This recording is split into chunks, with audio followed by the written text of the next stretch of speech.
একটি সমবাহু ত্রিভুজে পরিলিখিত ও অন্তর্লিখিত বৃত্তের ক্ষেত্রফলের অনুপাত কত?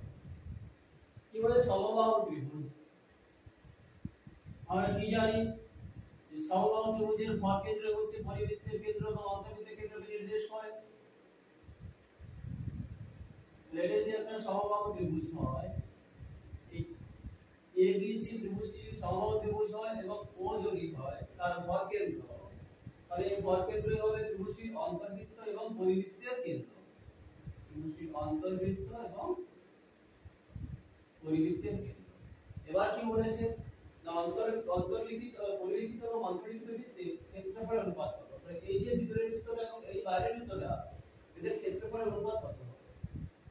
এর আগে একবার আলোচনা করার সময় বলেছিলাম যে এই ভর কেন্দ্রটা 2:1 অনুপাতে দ্বিধাবিভক্ত হয়। অর্থাৎ এই O থেকে A দূরত্ব যদি 2 একক হয়, তাহলে এটা যদি B ধরি, A ধরি, A ধরি, এই OD হবে তখন 1 একক। আর এই OD হচ্ছে ত্রিভুজটির অন্তর্বৃত্তের ব্যাসার্ধ। তাহলে ত্রিভুজটির পরিবৃত্তের ব্যাসার্ধ কত হবে? OE। OE যদি 2 একক হয়, তাহলে পরিলিখিত বৃত্তের ক্ষেত্রফল কত হবে?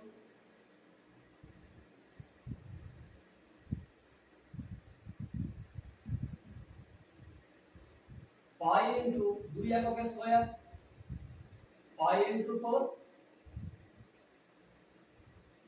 বর্গ একক। আর অন্তর্লিখিত বৃত্তের ক্ষেত্রফল কত হবে?